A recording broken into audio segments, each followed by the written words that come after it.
Since 1965, we serve and educate young generation to have a vision and inspire others.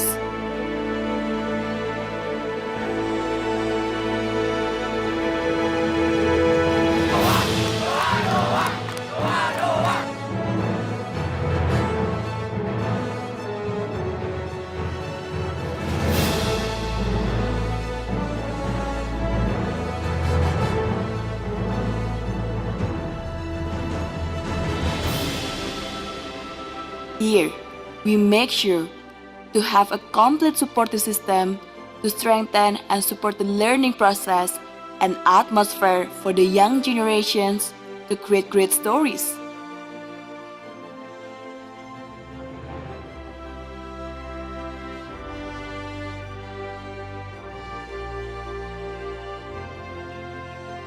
With 9 faculties and 28 study programs, we instill value, build character, to create positive impact to the world.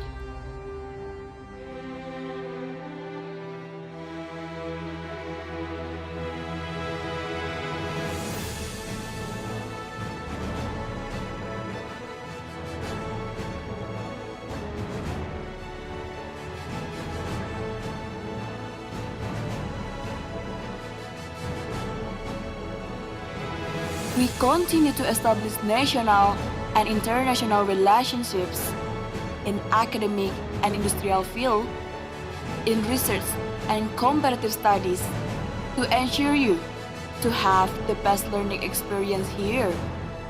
In order to compete both nationally and internationally, we need exceptional human resources, and Maranatha Christian University is determined to produce exceptional graduates with character and integrity and who strive for creativity and excellence.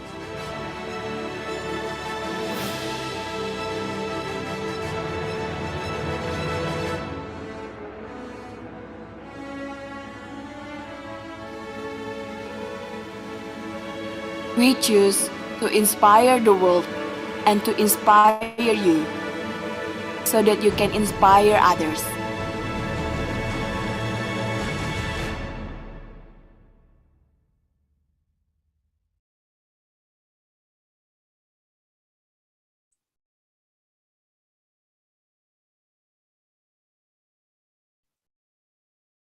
Good afternoon, ladies and gentlemen. It is a pleasure to meet you in this webinar. I am Florence.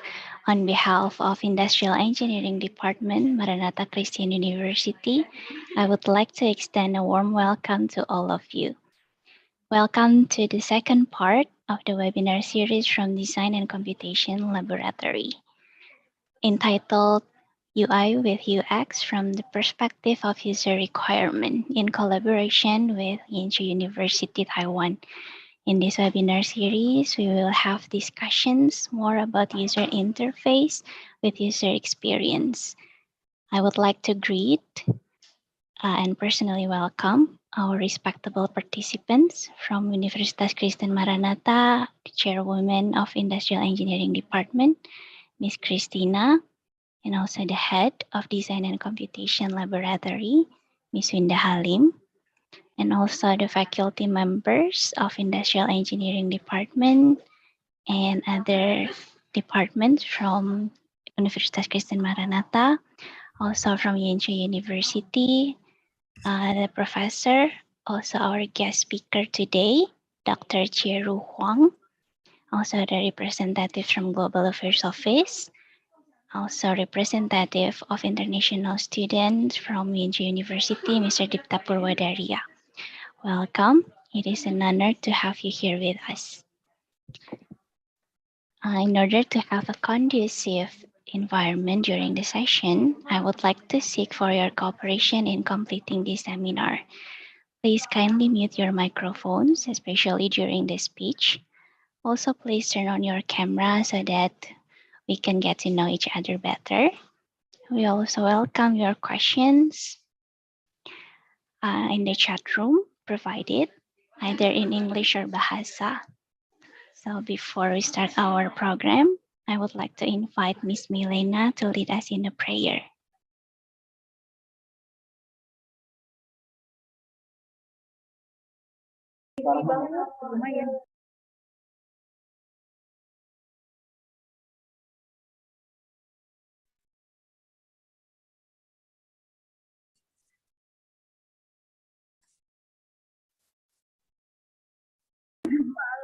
Good afternoon, ladies and gentlemen. Let's start our webinar today with a prayer. I'll lead the prayer in a Christian way. Let's pray together. Our Father in heaven, we say thanks to you because you still bless us until this time. Today we will start our webinar. Please bless our webinar from the beginning until the end. Thank you, God. In the name of Jesus Christ, we pray. Amen.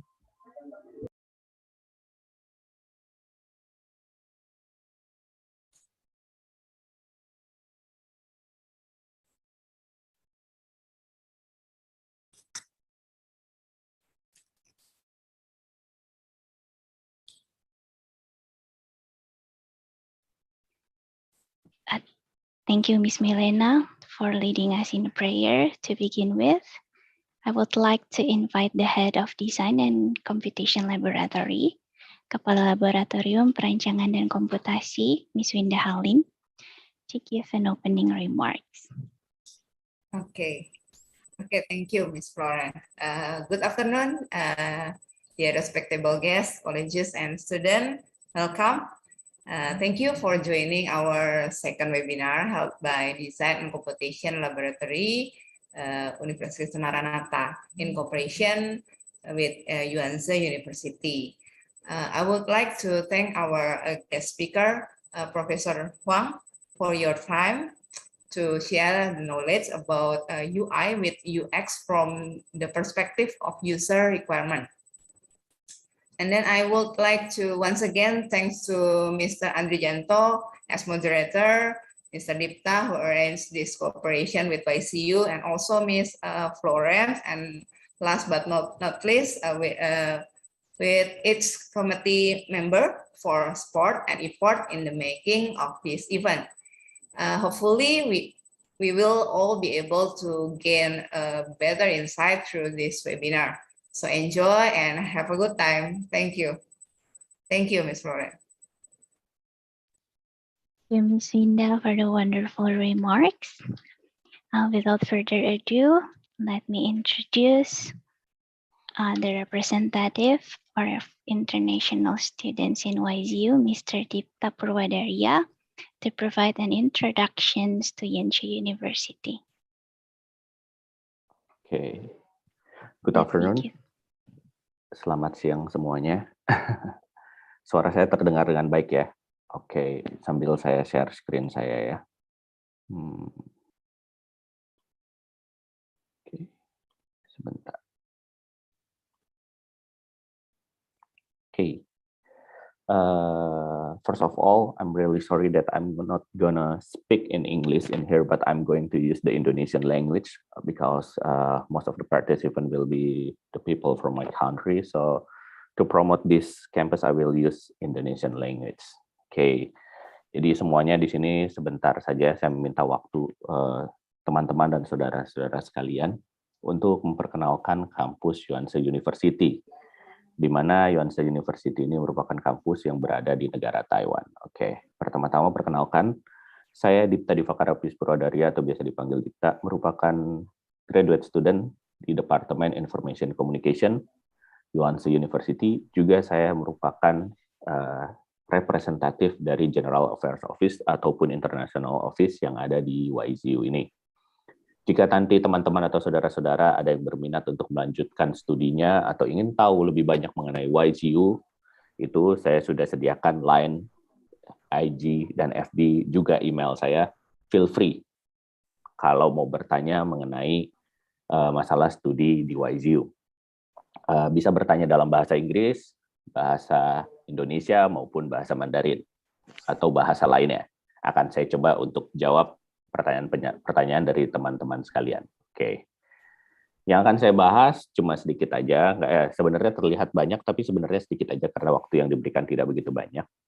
Mulai dari sekilas mengenai kampus, lokasi kita ada di mana. Seperti kalian bisa lihat di gambar atau di slide mengenai gambaran dari kampus sendiri, seperti apa kampusnya, komplek kampusnya, hingga nanti ada pembahasan mengenai beasiswa dan bagaimana kehidupan di YZU. Pertama-tama sejarah singkat aja, YZU dibangun pada tahun 1989 oleh founder dari Far Eastern Group, Mr. YZ Zhu, dengan nama Yuan Institute of Technology yang nantinya berubah menjadi Yuan University di tahun 97. Oke. Nah, Far Eastern Group ini sendiri merupakan salah satu perusahaan atau grup besar yang ada di Taiwan yang bergerak di 8 industri dengan anak cabang perusahaan atau subsidiaries lebih dari 200 perusahaan. Nah, yang bisa kalian lihat di sini mungkin kalau digambar apa yang logo kira-kira menurut kalian gampang dikenal, yaitu logo Sogo, ya kan? Nah, Sogo ataupun perusahaan Sogo ini di sini dibawahi oleh Far Eastern Group. Nah, Far Eastern Group sendiri memiliki karyawan lebih dari 58.000 totalnya di sini di Taiwan. Jadi cukup terkenal dan sebagai salah satu universitas swasta di sini juga YZU cukup dikenal. Oke. Sedikit singkat di YZU sendiri atau di Yuan sendiri terdapat 5 college besar, yaitu Engineering, Electrical and Communication Engineering, Informatics, Management, Humanity, and Social Science. Di mana di dalamnya terdapat 22 program bachelor, 31 program master, dan 11 program PhD. Dengan 559 faculty staff dan 375 normal staff atau teaching assistant maupun research assistant. Di dalamnya kita memiliki total student hampir 9.000 ya, jadi sekitar 8.700-an students dengan total kurang lebih 25% graduate student di dalamnya. Nah, di dalam total student tersebut kita memiliki 8%-nya international student. Jadi cukup banyak ya international student yang berkuliah di YZU. Nah, lokasi dari YZU ini sendiri cukup dekat dan cukup mudah dijangkau, walaupun kalau di peta seperti kalian lihat di Taiwan itu dia terdapat di utara banget. Tapi sebenarnya itu posisi yang enak, di mana kalau kita mau ke airport aja itu cukup butuh waktu 25 menit, ke Taipei City sekitar 40 menit kalau menggunakan kendaraan pribadi. Kita mau jalan dari kampus ke train station 15 menit, dan juga kalau misalnya kita menggunakan kereta cepat dari kampus cukup butuh waktu 40 menit. Menggunakan kereta cepat kita bisa explore negara Taiwan, karena kalau misalnya kalian udah sekolah di Taiwan atau sekolah keluar, tentu kalian pengen explore dari negara tersebut kan. Dan Taiwan merupakan salah satu negara dengan keindahan alam atau memiliki keindahan alam yang bisa kalian nikmati. Oke. Untuk reputasi dari kampus kita sendiri ini, kita di tahun 2020 sempat masuk di top 15 atau top 15 universitas terbaik di Taiwan. Dan kita sempat menerima penghargaan di tahun 2005, yaitu penghargaan dari Menteri Pendidikan waktu masuk ke top 12 universitas yang ada di Taiwan. Nah, seperti kalian lihat juga, kita juga memiliki ranking-ranking yang cukup bisa kita bisa bersaing secara kompetitif dengan universitas-universitas lain yang ada di Taiwan sendiri. Oke. Nah, kenapa YZU atau kenapa mesti sekolah di YZU? Kenapa pilih YZU? Pertama-tama YZU itu sendiri merupakan universitas yang memiliki fitur First Bilingual University yang ada di Taiwan, di mana di sini terdapat program dalam bahasa Inggris maupun bahasa Mandarin. Terus di sini juga memiliki atau mengimplementasikan program 5-year dual degree system. Nah, ada juga program 4+1, di mana di saat nanti kalian lulus, kalau ngambilnya dari bachelor, bisa mendapatkan gelar master dengan program 4+1 tersebut. Di sini kita menekankan kepada mahasiswa juga untuk mempelajari mengenai coding atau bahasa pemrograman. Kita coba untuk encourage atau memberikan pengertian kepada mahasiswa pentingnya dari coding maupun pemrograman itu sendiri. Tidak adanya divisi pada Departemen Manajemen dan juga Electrical. Di sini kalau untuk yang berminat sekolah bachelor juga kita menyediakan fasilitas di mana kalau kita nggak cocok dengan mata kuliah, dengan bidang studi yang dipelajari, bisa untuk pindah Dan kita juga memiliki banyak interdisciplinary programs, jadi ada beberapa minor yang bisa dipilih untuk bachelor, master, maupun PhD. Oke. Di sini kita menawarkan dari 5 fakultas besar itu, kita memiliki 24 departemen yang memiliki English program. Dan departemen itu apa aja sih? Nah, kalau di College of Electrical and Communication Engineering, kita punya ini. Ada international program untuk yang bachelor, kita punya international program in Electrical and Communication Engineering. Nah, lalu untuk master dan PhD-nya kita punya untuk yang English program, seperti yang kalian lihat, Electrical Engineering Group A, untuk Electrical, B, Communication, and C, Photonics. Oke. Jadi bisa dicoba untuk yang tertarik untuk Electrical. Lalu yang untuk Informatics, di sini juga untuk bachelor ada International Program in Informatics for Bachelor. Terus kita juga untuk masternya kita punya Biomedical Informatics, Information Communication, Information Management, Computer Science and Engineering. Sedangkan untuk PhD-nya yang menggunakan bahasa Inggris baru ada di Computer Science and Engineering dan Information Management. Sedangkan untuk Engineering kita punya juga sama, untuk bachelor-nya ada program internasionalnya. Lalu untuk program masternya seperti kalian bisa dilihat di layar, kita punya Mechanical Engineering, Chemical Engineering and Material Science, IEM atau Industrial Engineering and Management, dan terakhir Biotechnology. Sedangkan untuk PhD-nya yang menggunakan bahasa Inggris ada Mechanical, Chemical, dan juga Industrial Engineering. Nah, kalau teman-teman tertarik untuk melanjutkan, bisa.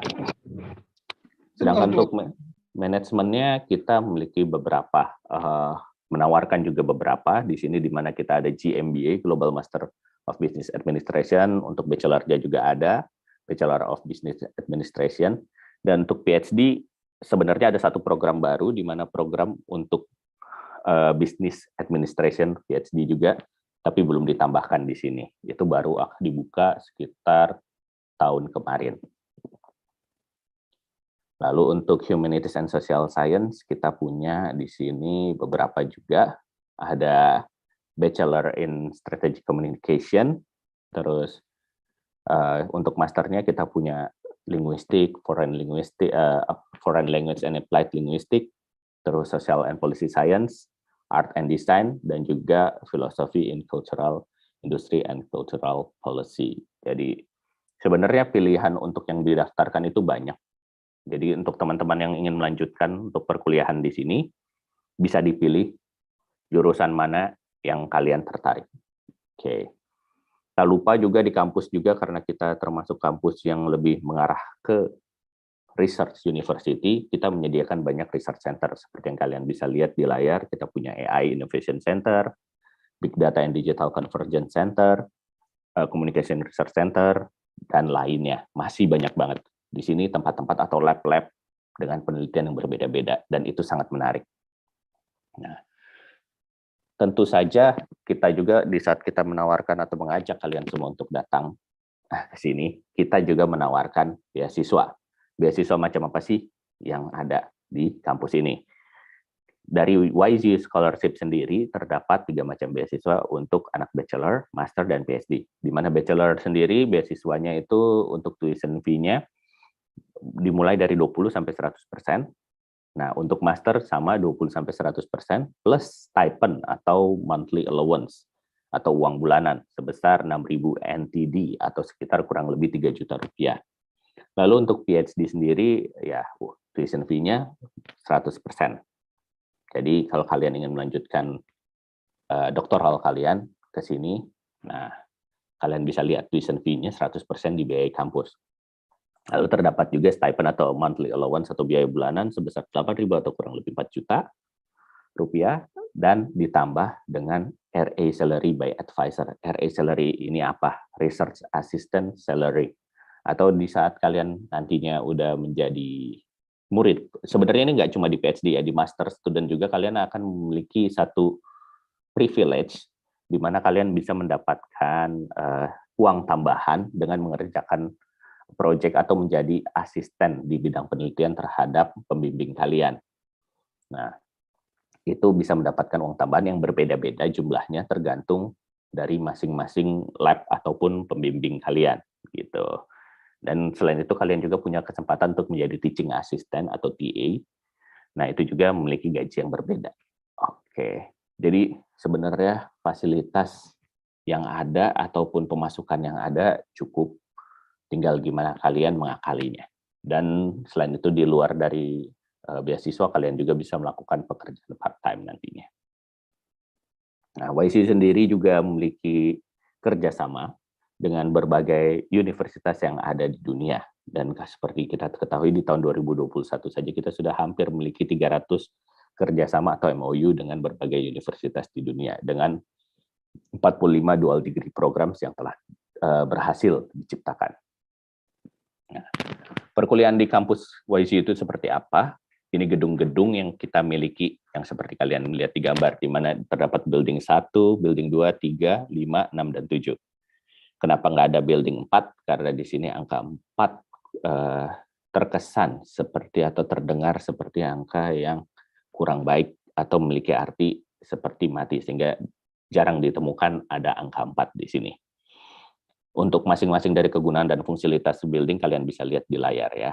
Nah, jadi jangan khawatir, gedung-gedung di sini nggak tertinggal atau tidak terlihat terkesan tua. Selain itu, infrastruktur yang ada, kita juga menyediakan Olympic size running track, indoor swimming pool, dan fitness center buat teman-teman yang ingin menjaga kebugarannya atau ingin tetap menjaga kewarasannya selama berkuliah. Kita juga menyediakan library atau perpustakaan, dormitory, jadi kalian jangan takut kalau kalian nggak bisa tinggal jauh dari kampus, kalian bisa tinggal di dormitory atau di lab masing-masing nantinya. Lalu kita juga memiliki cafetarias, di mana di cafetarias ini atau kantin terdapat makanan halal dan non-halal. Jadi jangan khawatir untuk teman-teman yang muslim, ada juga makanan halal di kantinnya. Oke.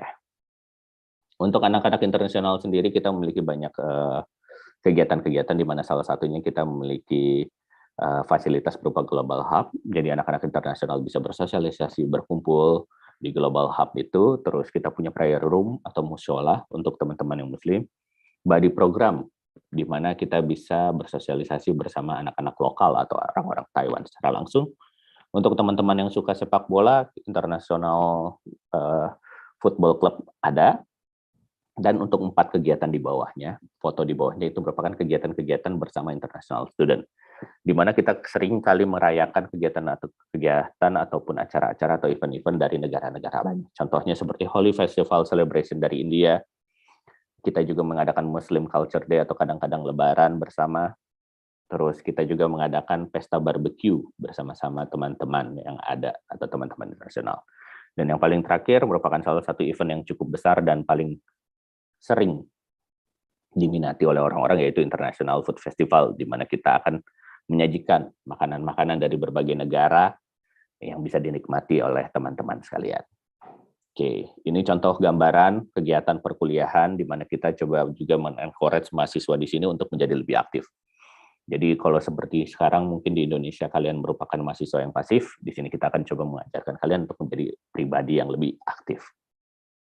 Ini bentukan dari dormitory, sorry typo. Di sini satu kamar itu akan berisikan 4 orang. Untuk asrama wanita dan pria akan dipisahkan ya, tidak ada mix dormitory di sini. Apa aja yang disediakan bisa kalian lihat di gambar. Selain karena kebetulan hobi saya makan, sedikit bercerita.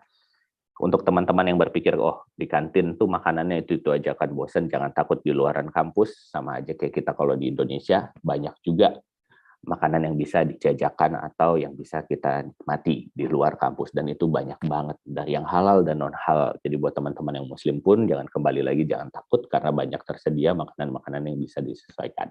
Oke. Nah, setelah YCU itu sendiri, apa sih? Kalau sekolah di YCU kira-kira kita gampang nggak dapat kerja? Atau menurut kalian ada nggak kemungkinan untuk bekerja atau cepat nggak kira-kira dapat pekerjaan nanti di dunia kerja? Nah, jangan takut. Di tahun 2020 kampus YCU ini sendiri termasuk kampus yang diminati atau disukai oleh banyak perusahaan. Di mana pada 3 bulan pertama itu 90% dari tamatan kita itu pasti mendapatkan pekerjaan, dan 6 bulan berikutnya 96%-nya lagi akan mendapatkan pekerjaan. Jadi bisa diyakinkan kalau kalian memang minat dan tertarik, selalu ada jalan. Nah, kampus kita sendiri juga menyediakan internship ataupun bisa dibilang magang ya. Nah, dengan program A and B, di mana A itu biasanya diambil anak-anak bachelor untuk 7 bulan yang di mana mereka diharuskan melakukan magang, dan B, 2 month summer internship ini bisa dilakukan oleh bachelor, master, maupun PhD. Jika kalian berminat dan memenuhi kriteria, silahkan dicoba untuk mengikuti program magang ini. Nah, untuk teman-teman yang tertarik, nah ini di sini ada pendaftaran. Kalian bisa lihat, pendaftaran itu akan dibuka mulai dari yang sekarang berjalan ini untuk international student, berjalan dari tanggal 1 Maret hingga 15 April nanti. Lalu untuk yang overseas Chinese student nanti dibuka pada tanggal 15 April hingga 15 Juni. Nah, apa yang membedakan internasional dan overseas student ini sebetulnya hanya sedikit ya, di mana kalau overseas Chinese student ini kebanyakan berisi oleh anak-anak keturunan Chinese yang di sini kebetulan karena negara Taiwan cukup menghargai orang-orang yang keturunan Cina yang dulunya pernah keluar dari Cina dan ingin kembali atau kembali ke Taiwan dan ingin melakukan studi di sini. Sehingga mereka disebutnya dengan overseas Chinese student. Dan mereka memiliki sedikit privilege yang lebih dibandingkan anak-anak internasional. Oke, di bidang beasiswa agak sedikit berbeda. Nah, untuk teman-teman yang berminat untuk melakukan pendaftaran, kalian bisa scan QR code yang ada di layar untuk pendaftarannya. Nanti di situ semua sudah ada detail-detail dan gimana dokumen-dokumen apa aja yang diperlukan. Untuk teman-teman yang di overseas Chinese student, ini QR code yang bisa kalian scan. Nah, terakhir, kalau kalian masih ada pertanyaan, silakan hubungi. Kalau kalian masih malu untuk kontak saya, kalian bisa langsung hubungi kantor saya, yaitu YCU Global Affairs Office, ataupun di IG, YCGAO, atau YCGAO Overseas Chinese, atau email kami di iadep@saturn.ycu.edu.tw. So, ini aja yang aku bisa kenalin mengenai perkuliahan ataupun mengenai YCU. Semoga kalian tertarik untuk bisa datang berkuliah di Taiwan. Oke, terima kasih dan mohon maaf jika ada kesalahan. Saya kembalikan kepada MC. Terima kasih Pak Dipta. Thank you Mr. Dipta for the brief introductions to Yanshi University. Okay, so now let me introduce you to our moderator who will lead our session, Mr. Andrijanto, Sarjana Teknik, Master of Engineering. He's a faculty member of Industrial Engineering Department, Maranatha Christian University. He works on macroergonomic, ergonomic design, human performance and cognitive, environmental ergonomic optimization model. And he is now a PhD candidate from University of Tsukuba in Risk and Resilience Engineering. Mr. Andrijanto, I give the stage to you.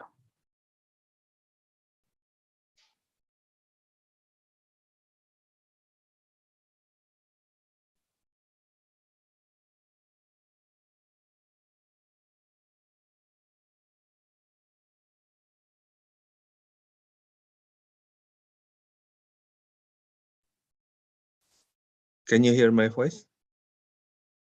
Okay. Clearly. Yeah, thank you, Ms. Florence, for introducing my profile. So regarding today's topic about the UI with UX from the perspective of user requirement, as we know, user interface deals with the interaction between users and computer system, software, and application. And user experience deals with the user's overall experience with brand, product, or service. So soon we will study the relationship between UI and UX from the perspective of user requirement. So I think understanding this relationship might help us in designing a good communication between human and systems. So today we have our respectable guest speaker, Professor Huang. So nice to meet you, Professor Huang. So she will explain about today's topic in detail. And Professor Huang is an assistant professor of Information Communication Department at Yuan University. And she is interested in the research field of design thinking, service design, user experience, and information visualization. So she obtained a PhD degree from National Taipei University of Technology and now working and teaching at UNC University in related to the design field. So Professor Huang, nice to see you. I will give time and place for you. You can share your slide now. Okay, thanks for inviting me here, but I think now I should share, but I can't. It says that I'm not allowed to share my screen, but I don't know why. Yeah, of course, Professor. You can share your presentation slide. Wait a second, please give the privilege to the professor. Okay. Wait a second, Prof.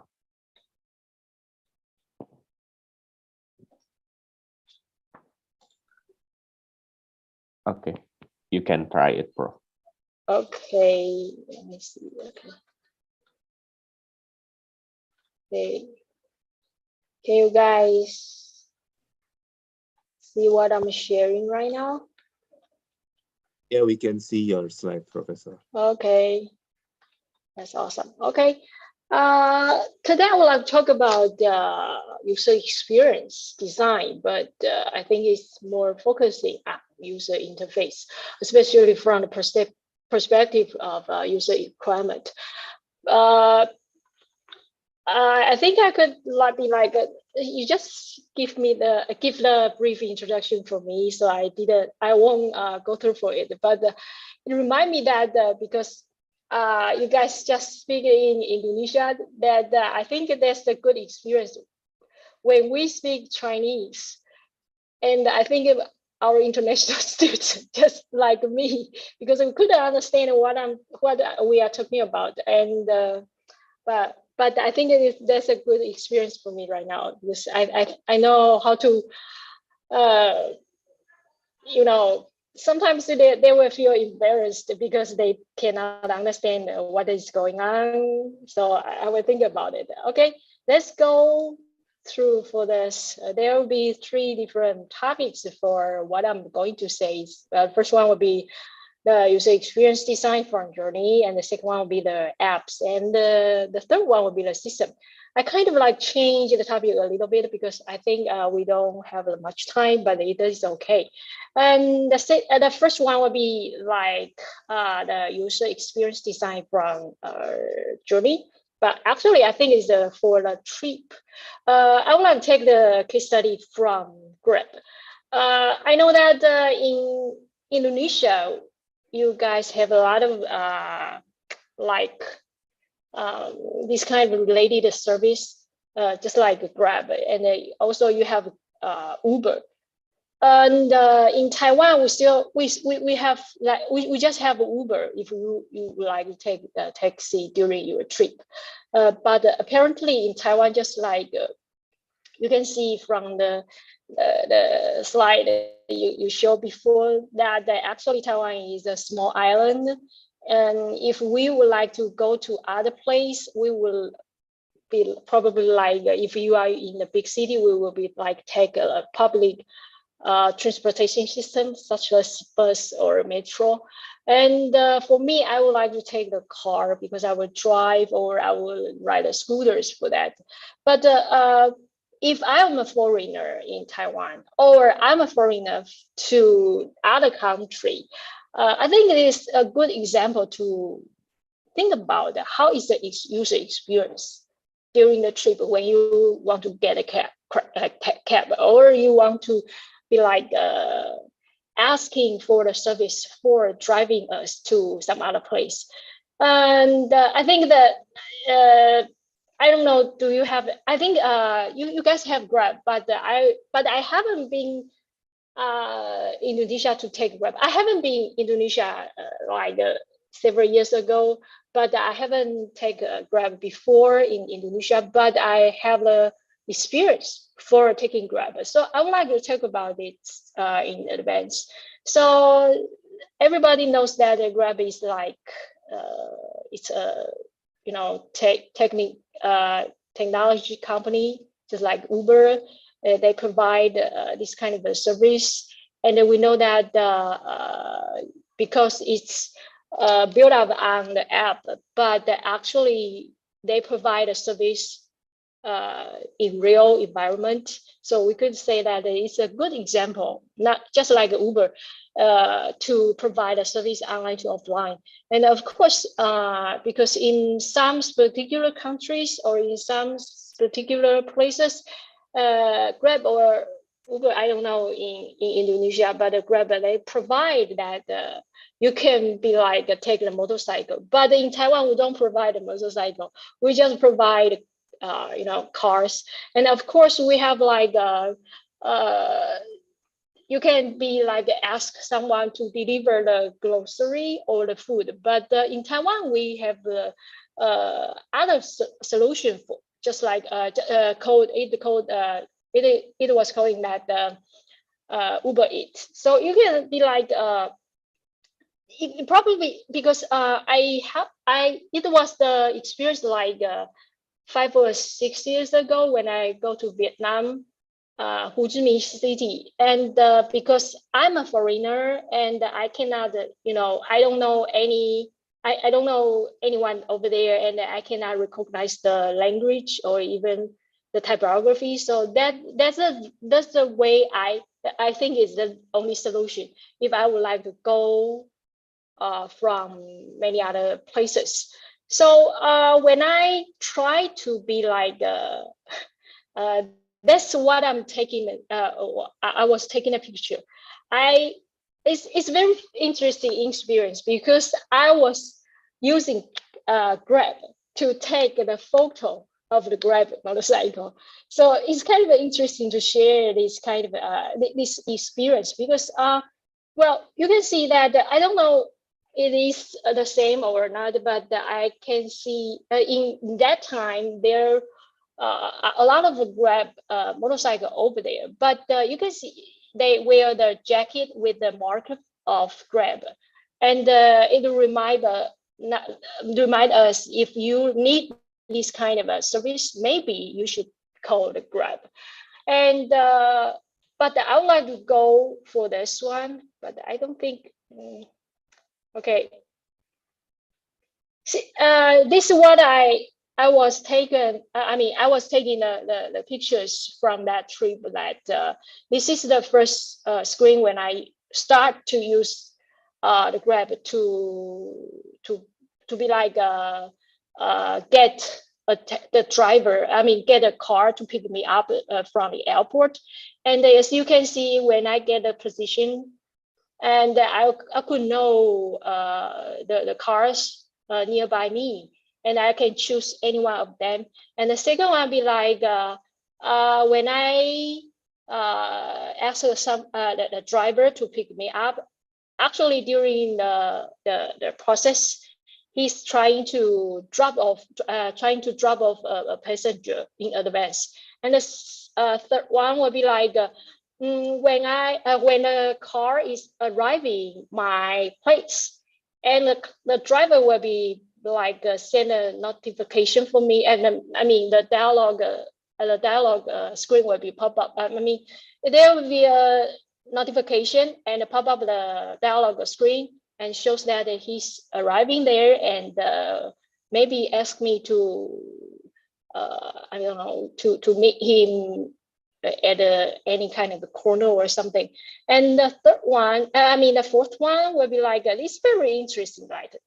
Because I'm not familiar with the screen actually. For the user interface at the first beginning, and I could probably set up the position over here, but I'm here, and the driver is over here. So I kind of like nervous because if he drive over there, I should walk to there, but it takes like 5 minutes. So it's for me, it's a experience how to fix this kind of a problem. So but my solution is that I call him that I'm around here, because I think the driver knows that where I am, so he could be like stop by and then pick me up. And I think I should describe what is going on during the second screen, since that we know that the driver is trying to dropping off the passenger. But how come in this interface we have 3 information shows that? There's a problem when we think about how is the experience on the user interface. Because if, I mean, we understand it, he's dropping off, right? Dropping off the passenger. Why the screen will shows that the 3 different similar information for me? Maybe we just need one, maybe like just like this. Because think about it, if you have the experience using Uber or Grab, maybe you just will be like focusing on the screen, I mean, especially for the map. And you just show over here, maybe the other information, I mean, the related information, like it takes more 3 more minutes, or it will show that the other related information. That is enough. Why? How come we have 3 similar information to notice, to make us to notice this? And the other thing is that since that the car is over there, and maybe he is trying to call me, or he is trying to messenger me that he's over there, and on the screen we know that he's arriving. So how is the experience for me to understand that, okay, the car is arriving, and maybe I know the number, so I can recognize what is the car I should take. But how is the relationship for that? I think that's the very first beginning for me to think about when we design a user experience. I mean, for the user interface, of course we have to think about the user experience, but how is the requirement for the users?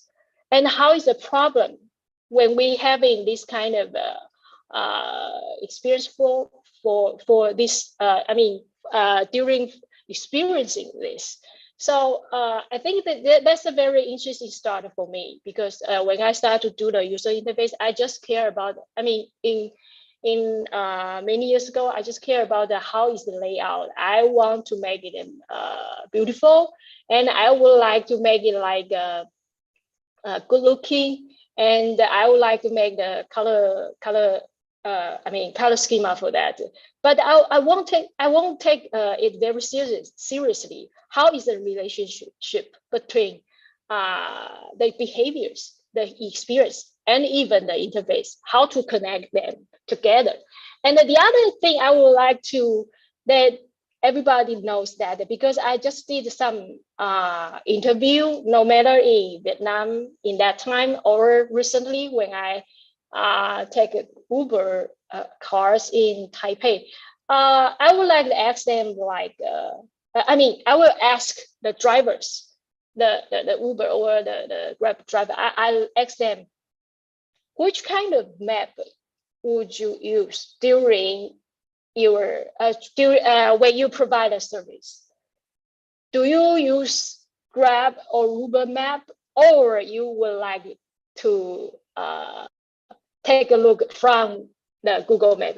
Because when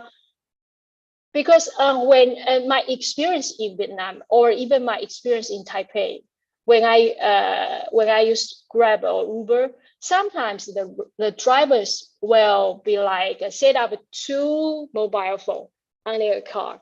The one will be providing the service, because they would like to know where is the position, and they would like to using the Grab or Uber app to receiving the information and to provide the service. But the other one would be like they will take a look from the Google map. So I don't know. I mean, maybe some information technology people will be understanding what is going on and how to fix this kind of problem. But for me, the other thing is that maybe it is just because, and it's not because the Grab or Uber, the map from this kind of app is bad. Maybe it's just because they are familiar, or they just, just have the experience, a good experience from Google Map. So from this kind of experience, I start to think about, from one experience for this kind of app. And then when I take a look for the user interface, and I think about how is the problem for that. And I would like to go back to think about how is the user experience. So I think this it's from because when I took Grab in Vietnam in that time, when I come back, I start to do a research for this kind of app. So this is the, for the procedure, operations, like steps for the user to log in and try to find a service. This is from Grab, but I think it's similar to Uber. The first one be like you tell the app where you want to go, and when you set up the place you want to go, you can see where who is nearby. The drivers who is nearby you, and you can pick up one and from the matching system, and then you can select the payment. But actually, I prefer cash sometimes. But they provide like you can use your credit card, and then I think in Grab, I don't know it is true or not, but I think it's very convenient for the foreigners that's just like me, because you can choose airport or some other big like for example, I went to the museum. I can choose like which gate or which door I wish him to pick me up. But apparently it's the ideal process for using this kind of service. But I think there's another, we can do a lot of things to do the research from this kind of experience. So I kind of like go back to think about it. Maybe before I design a user interface, I should think about the user experience. So that's what we are talking about. What's the differences between UX and UI? Just like I said, user experience is more like how to interact with the app or interact with the service provider. And if it is the app from on the mobile device, you can think about how is the wireframes for that, because we need to know how is the process for this. And we need a prototype because we know how to test it or evaluate. And of course, go back from the planning part is that if we plan to design this kind of service app, we should think about the information architecture. And before that, we should do the research for the users. And of course, we should focus on particular scenarios according to what we want to do, especially for the target audience. And the other thing is that how is the user interface design? It's more like how is the layout? How is the visual design? Does it look beautiful, or does it look like very professional? Or how is the graphic or icon? And even how is the color and the typography? So that's what I'm teaching and doing the research at the first beginning. I would like to think about what is the topic or what is the problem right now. Do I want to solve the user experience problem, or I just focus on what I should do for designing the user interface? So next part will be like I would like to use to introduce that how is the user experience design from the app. This is what I'm doing for no matter from the research part or trying to do the project which is I collaborate with the industry or company, or even because I teach user experience related courses, I would like to teach the students how to do the user interface. So I would like to I will go through for this. The first part will be like what is the user experience? Since that I think you guys knows that what is the usability, and you know how to evaluate it from, I think from the last talk from Professor Lin. And so I'm not going to talk about the evaluation part or to talk about how to test it, but I would like to focus on how to design it. So that's the process I would like to go. And even when I teach my students to do that for the user experience design project. So that's, the first thing is that setting up the problems and knowing what is your target audience. For example, if you would like to set up, I mean, if you want to build up the related service, just like Uber or Grab, I think you have, because I think you will take a Grab or Uber as your like a competitor. But if you set up your target audience, like I would like to build up a similar service like Uber, but just for elderly people, I think it's totally different, because I think the user requirement is different. Because if you, I mean, to be honest, the user interface right now for Uber or Grab is not very friendly for elderly people, because icon is too small, the typography is too small, something like that.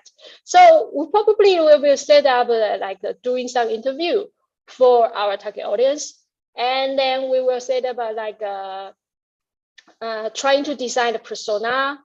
And next one will be the empathy map. And of course, because we want to build up the user interface based on the related technology. If I want to build up an app or like a website, so I will design a service blueprint. And next one will be the user journey map. Actually, it comes from customer journey map. If you are marketing people, you will know that. But I kind of change it and kind to combine some similar concept together. And the other thing is that how will be the work during design the user interface, such as like information architecture. We would like to set up a structure for that, and we'll do the layout design, of course, the color schema, and then of course we will do the wireframe, because I think when we finish the interface design, but it's just from stage, you just set up the interface. But you should like cooperate with the technician people or for the engineering to help us to like combine with the database or something like that. And then we finish the interface. Of course, we will do some user tests according to the user requirement, just on the user interface. But after all, we should like think about how is the overall evaluation for whole user experience, not just focusing on the interface. So I would like to take a brief introduction for what I probably will usually take the tools I usually take for doing the research or trying to design a user experience. The first one will be persona. Maybe you guys understand that it's just, I mean, for in my department, the students from design field, they are familiar with that because they will create story. They will like to film and make a film for different kind of story. So I would like teach them like maybe you just design a story for the target audience. For example, what's the problem they will be facing? And do you think there is any other solution for solve the problems? And how is other, related technology or even your competitor for that? And after that, they set up this kind of persona. And next one will be the empathy map. I'm sorry, I should go back from this. Everything for me to do the user experience, or even I teach in the class. Actually, from this part, in the whole user experience project, sometimes usually I will do that and teach my students to finish that during the workshop, because they could like be brainstorming, and when they can be like do the group discussion and trying to be like practice how to do the interview for others, and trying to be like think about the ideas during the workshop. So after persona, they will do the empathy map, such as they will be like think about how is your persona? I mean, how is your target audience will think, and how do they see, what do they say, and what do they hear, and even what do they do. But actually the point is that what do they gain and what's the pain for them? Because when you think about it, just like I said, the example I said, because I would like to build up the service on the app, especially for the elderly people to take taxi. I think the gain is that maybe it's not just the cab, or it's not just the someone who can drive you to everywhere you want. Maybe you need someone to for example, to talk to you during the trip, or you need someone to like helping you to go to the hospital, or you need someone to accompany you to the restaurant for the meal, something like that. But what is the pain? If you would like to use Uber or Grab right now, maybe the pain part will be like the interface, because the icon, because of the typography, or even the user experience during using function is too hard or too complicated for them, something like that. So during the workshop, we would like to build up this kind of map. And then the next part will be like build up the service blueprint. I kind of like fix it, but instead of example, I would describe it during the class, or when we do the workshop at the first beginning. We will think about how is the particular function we would build up, because maybe that is the innovation part, or maybe I can be like, I think that would be the solution for solving some problems from the target audience. So from this kind of function, actually it's kind of like I set up a particular scenarios, and there will be, I think the people, during the workshop, we'll think about how is the customer journey map.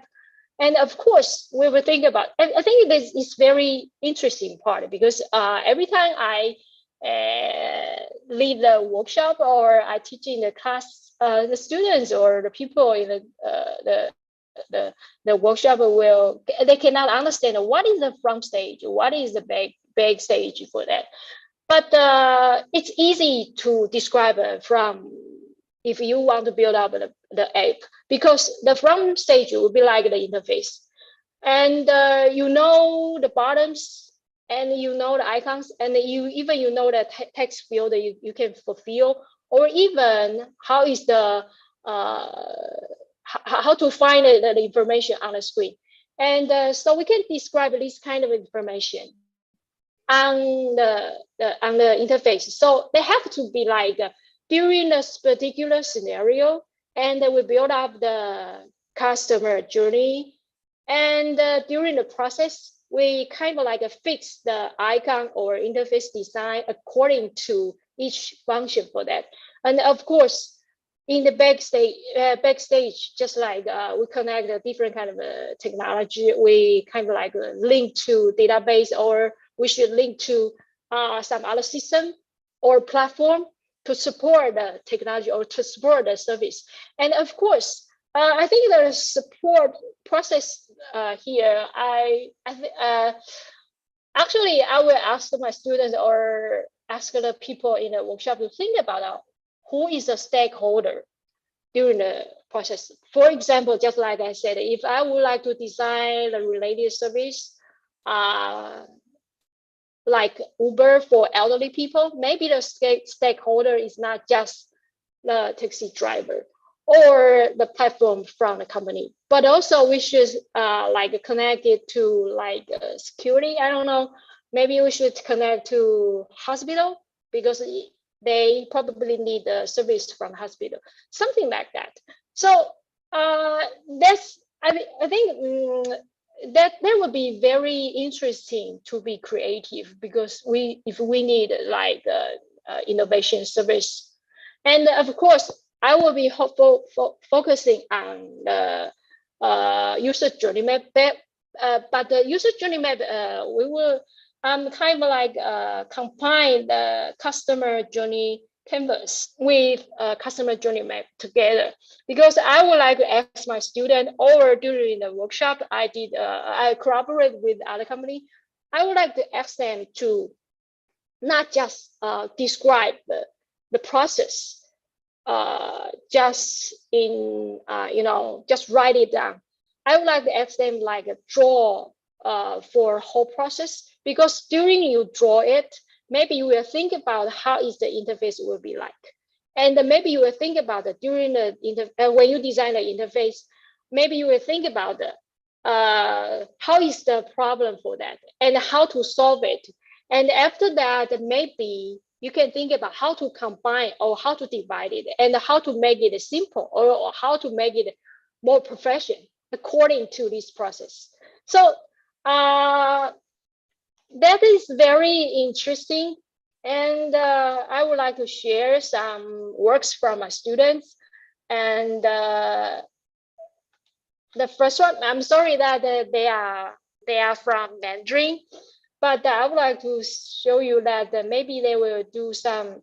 This is like kind of like the portfolio for those students who can apply for internship, or I think this one she worked in the interactive company, like a UI designer right now, and she just tried to. I mean, of course, the UX design is from group, but the interface is by herself individually, and so this project could be like they try to make the brief introduction. What is the problem right now?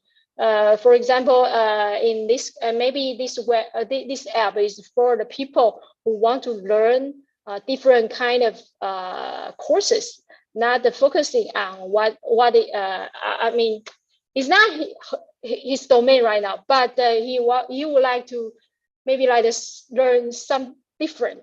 So this app just try to provide it that maybe you can choose different kind of courses according to your requirement. So they set up the persona, and they build up the empathy map, and of course a user journey map, and of course related to the journey map, and they be like different kind of function they want to build up.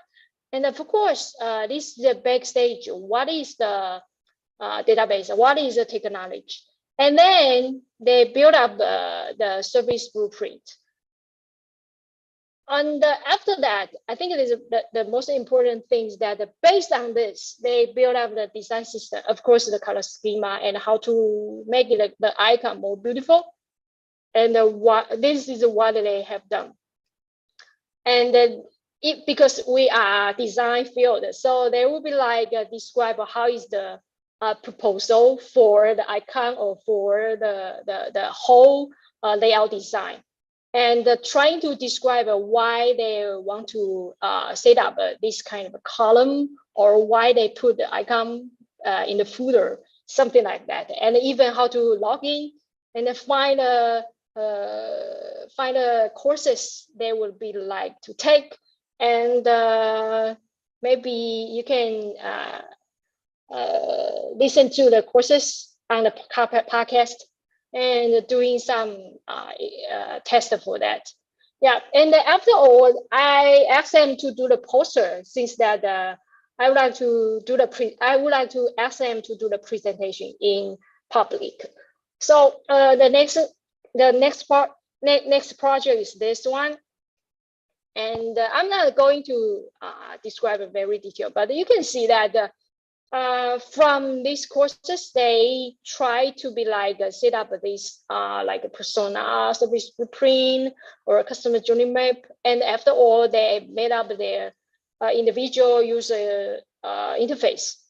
And yeah, I just pick up some I mean, particular and very fancy, I guess, the interface for you guys. But what is going on? What is going on? Can you guys see that? This one? Okay. No. No, you cannot see that. I mean, can you see the screen? No? Yeah, but it's only the PowerPoint, I guess. It's still PowerPoint? Okay, I'm sorry. I should like, hold on. So weird. Let's see. Too bad. It's my bad. I'm sorry. Okay. Okay, here. Okay, Can we you can see? Professor. Okay. Okay. What I'm going to say? What is that? Okay. So they probably like these are some examples from students, what they have done. I mean, what they have finished, combining user experience design and user interface, because they will do the research for user experience design, and then they will could be like a design a user interface for that. But in this case, they be like make a brief introduction, set up the question for that, and try to design the persona for a target audience. And then the empathy map, of course, they will go further for the user journey map. Of course, they know how to build up a function, and they will think about how to connect with the related technology, especially for the backstage. And then the service blueprint. And of course, because they are designers, actually the potential designers, so there will be the design system for the user interface design, such as the color, the icon, and even how is the user interface. And the second one will be this one. I'm not going to go through for whole details, but you can see that this part will be the user experience. And according to this, after doing the research for the user experience, they build up a user interface. And then this one will be like, because I just choose some, beautiful interface for you guys, but actually the student did a lot of a great job. And I have some app. I mean, I cooperate with my, my friends or some company to build up the website and app based on the user experience design. But apparently, I cannot share to you guys. not only because in Chinese, but also some are still on the process. So sorry, I cannot share it with you guys. And I think this one is very interesting for the elderly people who is sick at homes. How could we take care of this kind of people, and trying to build up the app. So the persona will be like this way, and to think about to think about the scenarios and how to upgrade the app, or even how to connect it with the database or platform in the backstage, and yeah, the user journey map, and of course how is the interface here. And the final one would be I think it's very interesting because the students, some are wearing the braces for taking care of the teeth. So they kind of like build up the related app for taking care of their braces and the teeth. And I think I can go to what we have. Hold on. And share what is the interface right now. Okay, here. Okay, this is the first thing I would like to share with you guys. Just like you can see the first PowerPoint I share with you guys from the students. You want to learn something different, and you can look up any kind of profession courses on the app. So be like you type on and you log in. You can as you can see, you can choose like different kind of courses, or you can be like how is the evaluation, or of course you set up the bonus. So it's very interesting that they kind of like build up this kind of, this whole user interface is not just focusing on how beautiful it is, but also they are taking care of the user experience part, because they would like to make the functions or would like to make the behaviors on the app more reasonable. And the other one will be this one, just like I said, the braces, the teeth. So probably you can take a look. It's like set up a clock, and how is the calendar? I mean, how many times you should go to the when you should go to the hospital, and how is your teeth goes. And the comments, you can be like communicate, or you can share what you have, and what you experienced right now with your friends, or even the doctors will come up to share their suggestions. And of course your parents will be like, sometimes we will think about because this app is especially for the people who wear braces, but sometimes they are kids, they are children. So maybe the family member should be the stakeholder. The family member should be like the users together with these kids. So they kind of like connect with, build up this function and think about how is the user interface connected with the parents. So this is what I'm trying to share according to like user experience and user interface, of course. And let's go back here. Yeah. And finish that. I think for these works I'm sharing, and for what I'm thinking right now, actually I'm trying to think about how is the element to design the user experience with user interface, especially just like I said, from the perspective from the users. And this is the honeycomb. If you are familiar with user experience design, which is mentioned by Melzer, there are 7 different kind of elements which we think about during the user experience design. For example, useful, desirable, and credible, which is about the utility. And the usable, findable, accessible is about the affordance. But actually, we are thinking about how can we make it more valuable during the user experience, not just focusing on does it look beautiful, or does the function is the function very powerful? It's not just this, but actually we have to think about how is the value, especially for this kind of service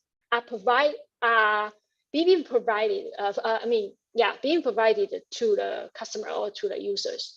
So I think that's what I'm doing, and at the first start to think about how to combine user experience and the user interface. And there will be one more thing for introduce what I'm doing for. This is the research project by myself, and kind of like bigger. But I would like to ask, how many times do I have right now? Do we still have time? Because right now it's 4:50. I'm not sure, Professor. Maybe how about Miss Florence? Do you have any information about the time? How is the time do I have? How about the time do I have right now? Okay, Professor, let me. We still have about 15 minutes, Prof. Okay, 15 minutes. Okay, I will. Is it okay go for you? Okay, I will go. Thank you, Miss Florence. Thank you. Okay, I will go through it very quickly. Actually, it's the experience when we like. This is the famous night market in Taiwan, especially. It is located in Taichung City, which is the middle part of Taiwan. If you remember that, it's just in the middle of Taiwan. But this night market is called like Fengjia night market. Why it is famous? Because it is just next to university.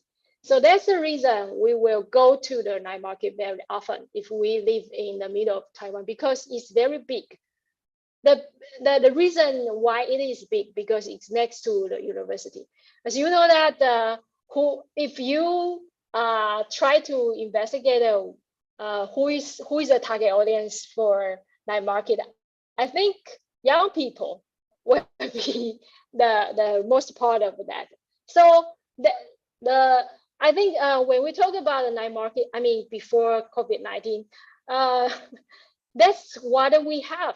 When we go to the night market, there are party people, and we can see a lot of booths over there, and we can find a lot of food, and we can find in Taiwan we can buy clothes, and we can buy many electronic products over there. So that's the entrance for this market. And I think when you go to the market, you can see that because it's the main entrance. And this is what you will think about to experience before you go to a night market. But this one will be my experience, because I'm stuck from this research life for more than 3 or 4 years, because I would like to think about how is the behaviors when we walk in the night market. But maybe it's not just focusing on the night market, but it's actually kind of like my case study doing the research for that. I'm thinking about how is the user behaviors for a pedestrian in the night market. So this part is for me. This is called like I do the research in the first beginning by space syntax. Actually, it is the digital tool that could be like facilitates data quantification and provide a spatial measurement of personal space and overall layout. And it also can measure the connectivity between spaces. I mean, not just some part of it, but with the overall whole environment. And furthermore, it calculates the depth and the spatial integration for the space. So you can see that the red part, the red line for that is like compared with the lines. You can see that there are many different kind of colors for lines. Actually, it represents that the red will be more popular and the blue will be less popular. But actually, it's calculated by the software. It is supposed to be should be this one. But if we compare for the real, I mean for a real environment or for real situation by the users, does it look the same? That's what I'm thinking about. So I kind of like do the research for trying to do, when I try to find a user segment, I try to record a start point and observe the purchasing behaviors of like 65 people from 40 groups in the night market. During the night market's opening hours, like 6 to 8 p.m. And according to the on-site observation results, I try to divide the research subjects into 3 different segments and compile these people's start points as well as the routes they took. So you can see like there will be 3 different segments, which are locals. Who is the local people? Actually, local people will be like the university students or the people who just live nearby. And the backpacker will be like a small group for they will like to come to this night market, but it's not nearby. And the tour group will be like a family, or because before COVID-19, there will be like many tour group travelers to come to this night market because they will be like take a big bus to come here.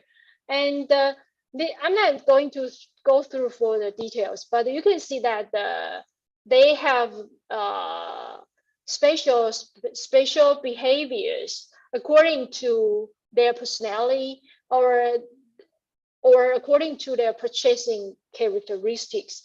So after that, I kind of like input when I try to record the route for these people, and I try to put this like route for these people into the QGIS software to identify the hotspot for that. So after that, I have like a different personal movements for these people, and then I'm not going to go through that because we don't have much time. But I try to illustrate this route for that because we know that how is the movement lines for this pedestrian, and I input these results to like using the GN, which is generative adversarial network, which is from deep learning, to be like a simulate, and then the simulated results of the movement tracks at 2,400 training circle. We got this, and I have like I've kept like collect the priority. I mean the frequency, the most of I mean the top five frequency for the loops. So what is that means? I kind of like the integration and think about the integration and movement track simulation result, and can try to compare for the from the software and from my observation. And the hotspot analysis will be like think about how to simulate for what we have right now. And of course, I think it's very important for that. That's the, I think I'm trying to provide suggestions for city planning, because from that kind of research, I'm not just tell the plan, I mean, for the city that yeah, we know that is because this road we have the higher, I mean, we have more popular people to come, so we should pay more attention for this. But how is the real user experience? How is the user requirement for that? So kind of like build up this kind of projects for that. Then of course, after that, I do the evaluation for that, but it's not the point right now, so I'm not going to share how do I evaluate. So let's go back to what I'm thinking. Actually, this is the process for designing the user experience, because we analyze this all we have, no matter from the observation, no matter from any kind of problems, and then try to do the design here. And of course, we have to do the prototyping, no matter for my student, they will build up the interface. Or for me, I would like to be like to do the simulation for the movement tracks. And of course, after that, we have to evaluate it. But I don't think we have the time to share that. So I kind of like stop over here for like yeah, I try to focusing that maybe it's totally different from the industry. And but from my point of view, that if we would like to design the proper user interface according to the user experience design, maybe we should think about how is the user requirement, and how is the tools should be used for designing that.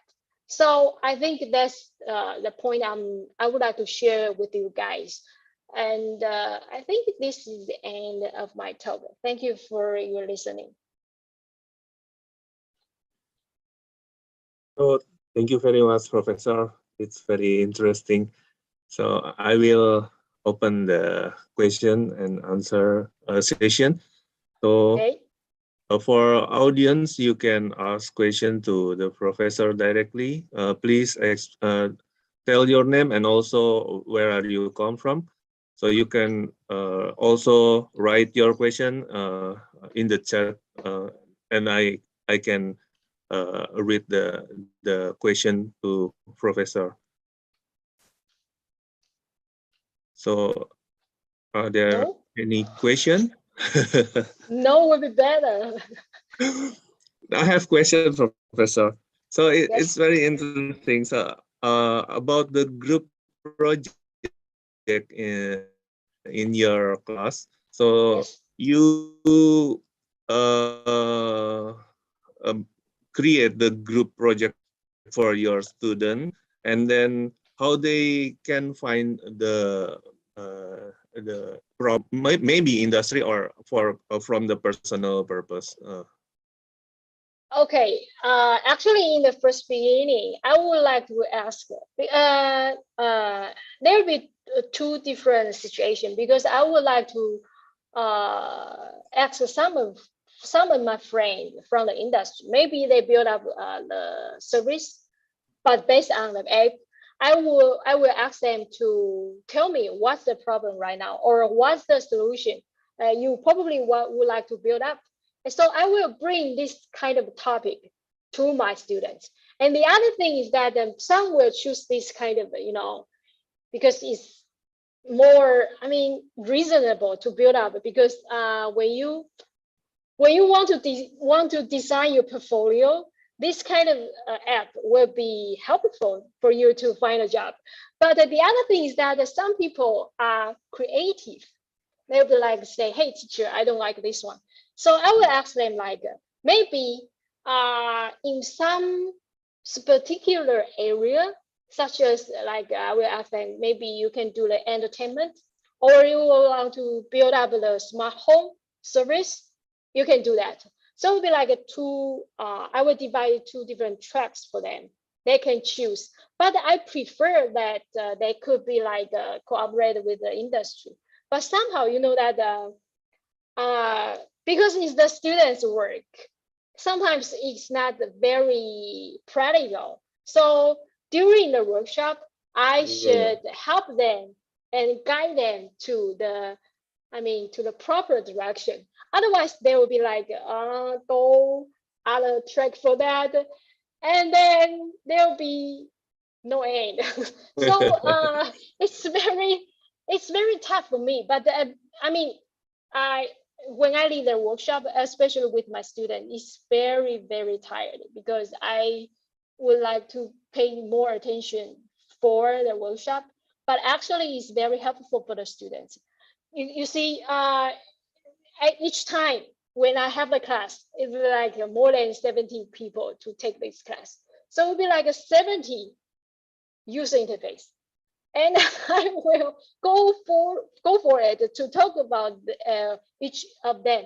But actually, when they bring out from this class, it's the 4 portfolio for each people. So they could be like, take the portfolio to apply a job. So it's very interesting. Yeah. So that's my experience. So do you mean one student, one portfolio, or Yes. one group, one student? Actually, the user interface will be individual, so it'll be like more than 70. But because we do the user experience design, it's from the workshop, and it's for a group discussion. So it'll be like if it's for 70 people, it will be like I will divide 10 groups, more than 10 groups. Like each group will be 6 to 8 people for each group. Okay.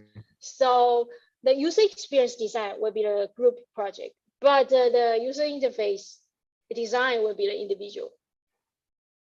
So does it means that it open also for problem solving, not from the scratch designing the user interface in your project, in your class?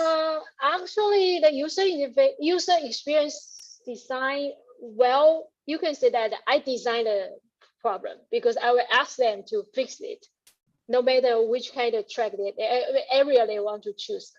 But the user interface, I will just introduce how is the guideline for that. They will try to design the interface by themselves.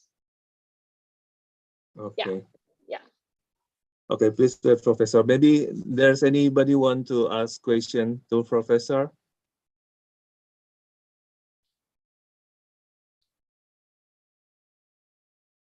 Okay, you can ask question. No, you cannot, Julio. No, you can't. Oh, no. He's my student. No, you can't. Okay. No, yeah, you can. If you have any questions. Yeah. Thank you, Professor. So my name is Julio, and I'm actually the student of Professor Huang. I just want to ask a little bit questions. It's regarding the, in Indonesia, there's a lot of startup that has been like popular this day, and then the working environment in startup is agile, so it working very fast. Like when you do something, you have to move forward, like multitasking task. So yes, that's like agile task. And then for UX researcher, because they only give us like a limited time of research, so we have a little bit like we cannot do a long process of research.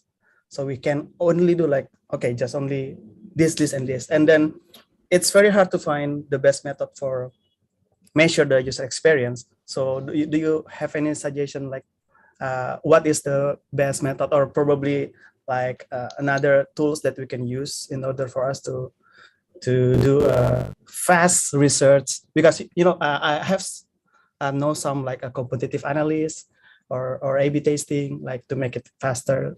So do you think that competitive analysis is already enough, or do you have any thoughts, other thoughts? Interesting. You can do that in your thesis. Okay.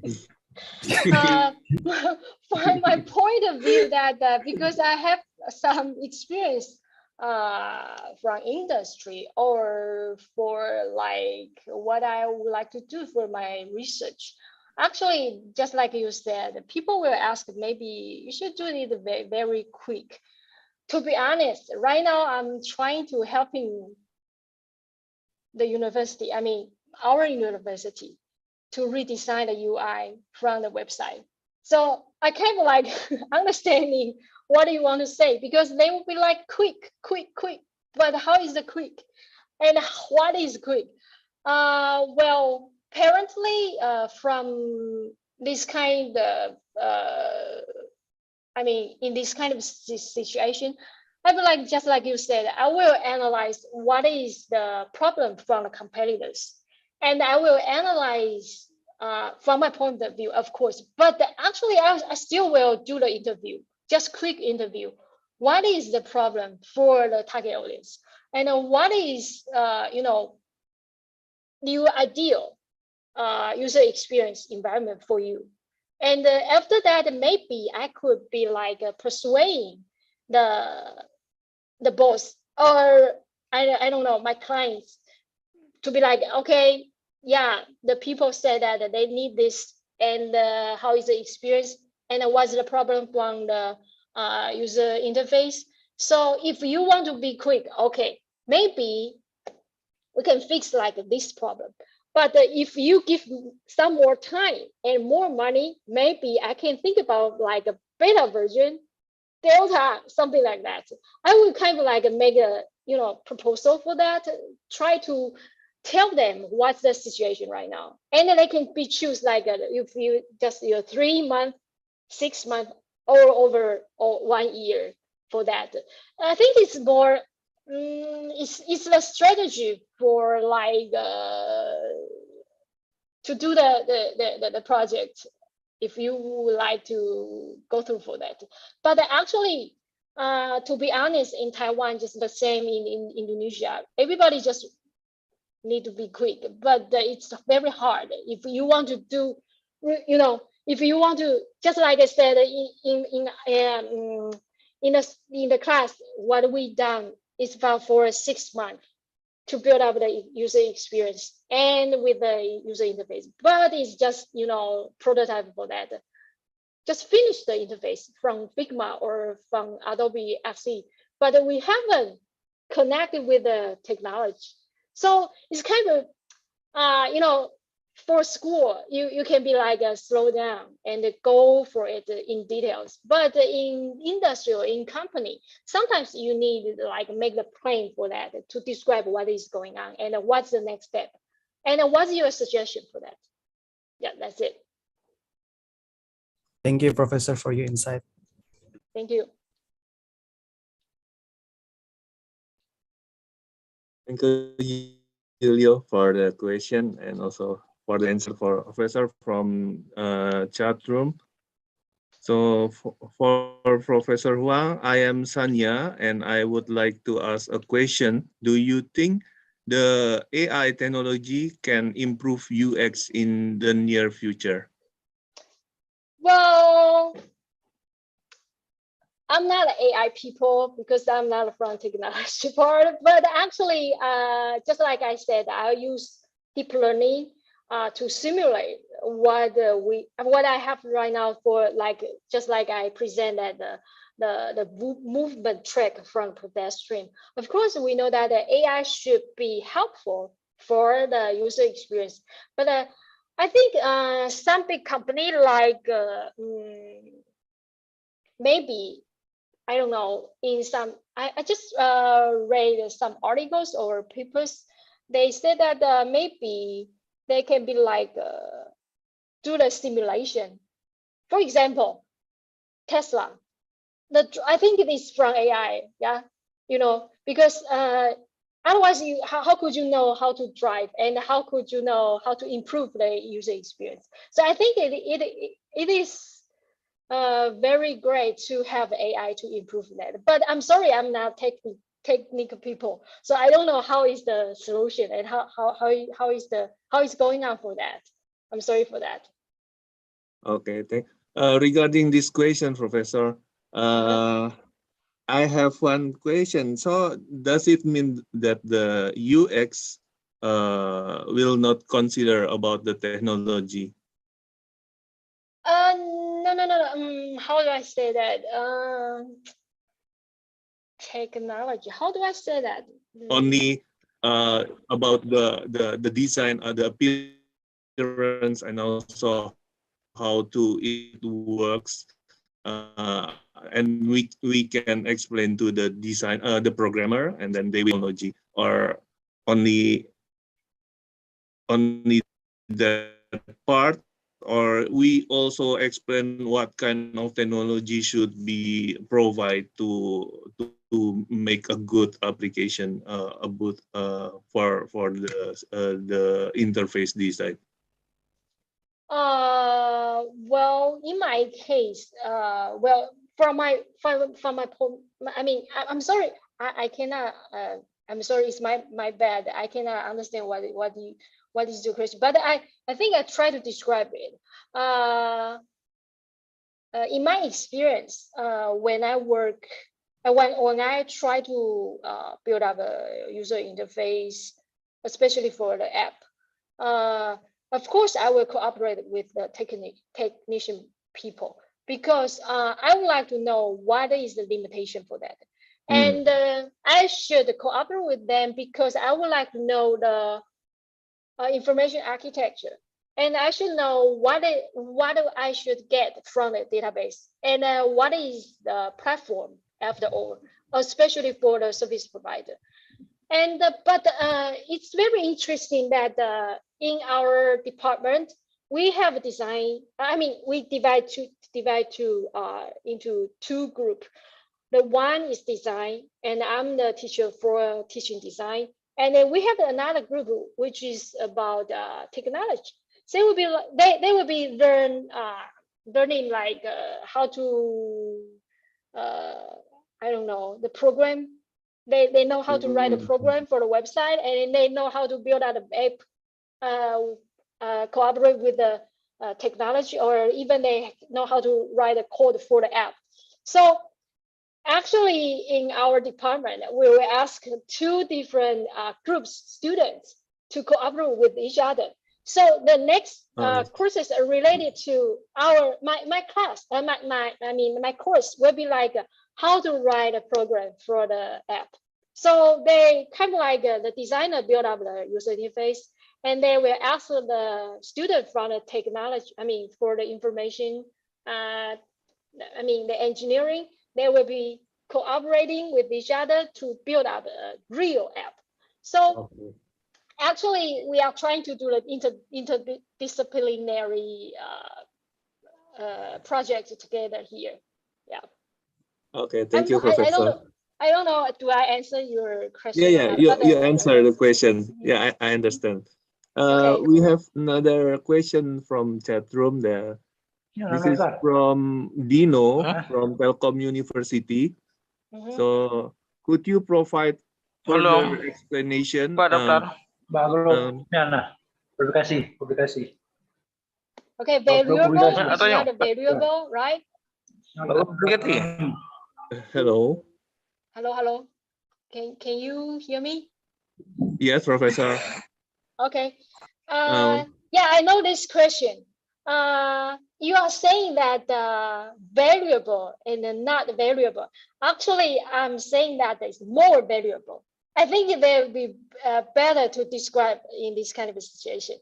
I'm not saying that any kind of a service or any kind of app is not a variable, but I think depends on different kind of requirement. It's more valuable or not. And that's what we can do from the user experience design during the process. So I think that maybe it's my bad. I didn't make it very clear that, but I think it's more make it more valuable for the users. But the users depends on different kind of persona, different scenarios. Just like I said, when we build up the service, like on the app, like just similar to Uber, but I think the situation is different for the elderly people or for young people. But you cannot say that right now the Uber is not valuable for elderly people. But I would like to say that maybe it's more valuable for young people.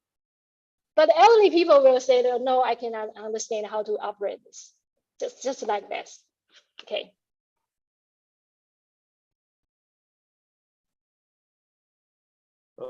Okay, thank you, Professor. So, are there anybody want to ask question to Professor? So, Professor, I'm just wondering, how do you assess the good design user interface? That's a good question. Well, it is very hard to describe that user interface but apparently from this talk, I should say that a good user experience, I mean, a good interface design should be located and it should be related to the user experience. What is a good experience? It can be like solve all your problems according to your requirement. I think that's the best description for this. Yeah, because sometimes like we have to assess our student project. So if they present their work, and we also have to make a decision, this is good or this is bad with a score. So how the from good to bad or poor or some things like that, with A, B, C, or with score from 0 to 100. Maybe two parts. The first, in my opinion, I mean, in my experience when I teach my students, the first thing is that I will ask them like, could you provide a scenarios for using your interface, or you can operate what is going on. If I'm a newcomer, I mean a new user, how to start from the register, how to log in, and how is the first beginning from because I don't have any experience using this interface. How could you provide? I mean, they probably like for me, my student, they will probably have make a record, make a video for that, or maybe they will operate for just try to upgrade it one time for me, and I will know what is going on and what is the problem when he or she go through for that. Because when they try to describe the user experience and try to upgrade the interface, they probably will know what is going on. What is I mean, what do they lack? I mean, where is the problem? There could be I mean, could be like for the further design for that. But the other thing I think is that I think is the beautiful part. But I cannot say that is because some design style is suitable for like the commercial use, but some entertain and for like, some apps are for entertainment. For example, I think it's very different user interface design from like Uber and Spotify. I think it is different because it's different purpose. But apparently, we should go back to see what is the requirement for that. But it's very hard to to say that the beautiful part. I mean, the visual part. You say that because I like it, so it's 100, and I don't like it, it's 60.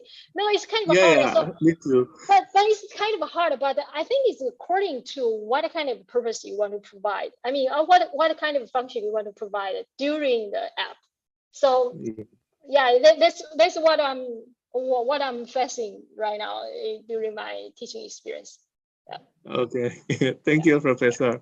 Thank you. So, yeah, are there anybody want to ask question to Professor Huang?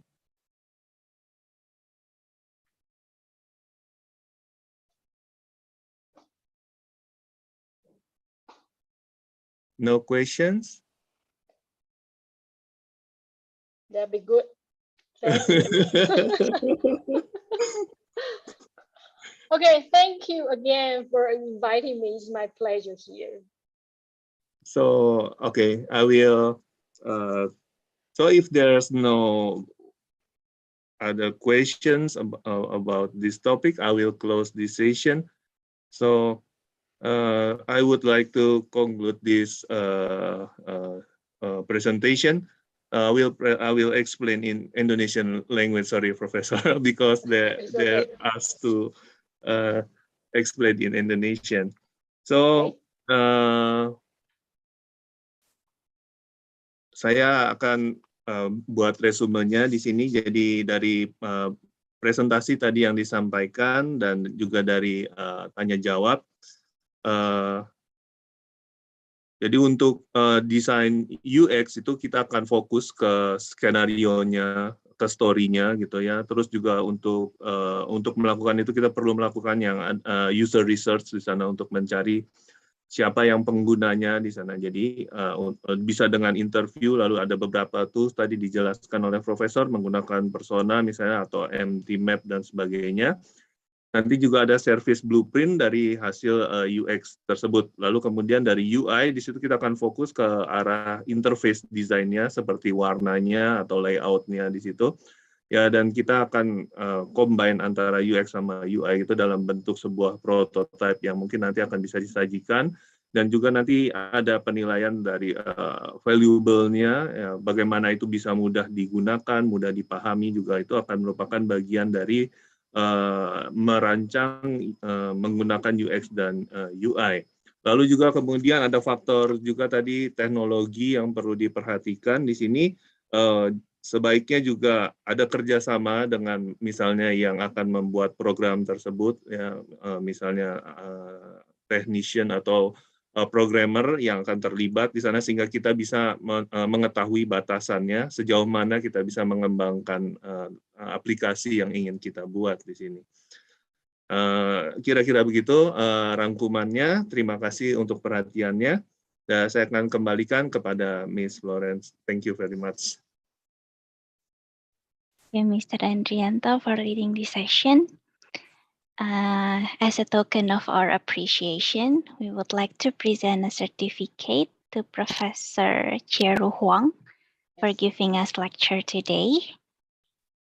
And I would like to invite the head of Design and Computation Laboratory from Industrial Engineering Department, Ms. Winda Halim, to kindly present the certificate symbolically.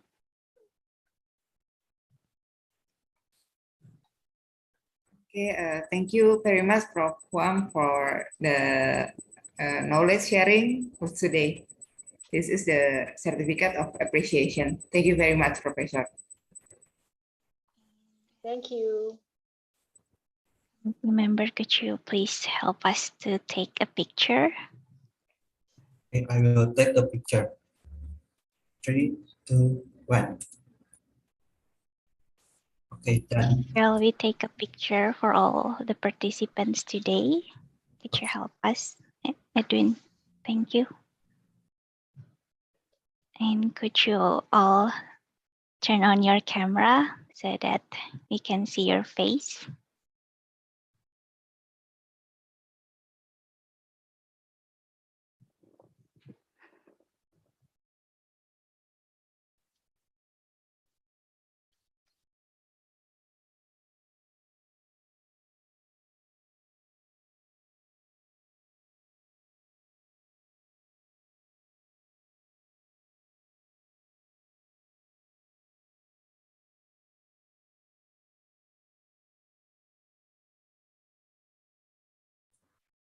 Okay, there are 4 slides. I will start from the first slide.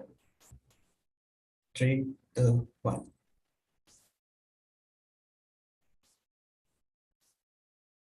The second slide. 3, 2, 1. The first slide.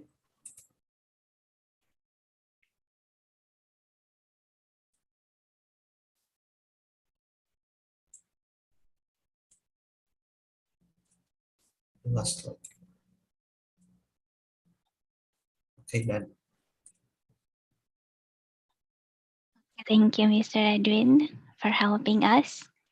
So before we end our meeting, I would like to ask for your cooperation to fill in the questionnaire provided by us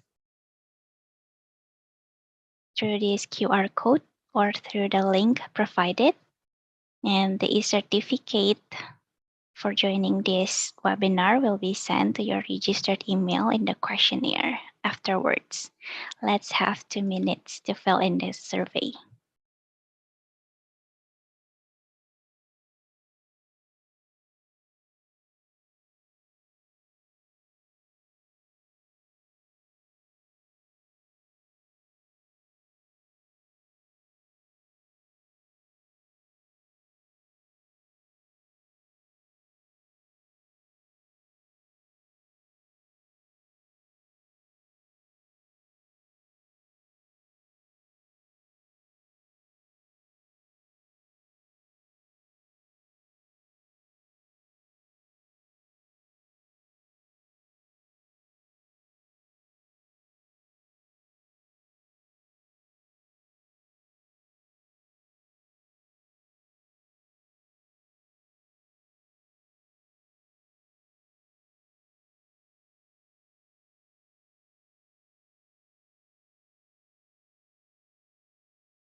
So we would like to close our seminar with a prayer.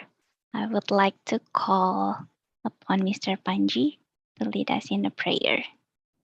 Thank you, Miss. So before we end this meeting, it will be nice if we pray according to each other's beliefs. So let's pray together. In the name of God, we say thank you because you still bless us until this time. So thanks, God, for blessing us until the end of the event. So thank you, God. In the name of God, amen. Thank you, Mr. Panji. Finally, we come to an end of our webinar series. We would like to once again thank our honorable speaker, Professor Huang, for the inspiring lecture.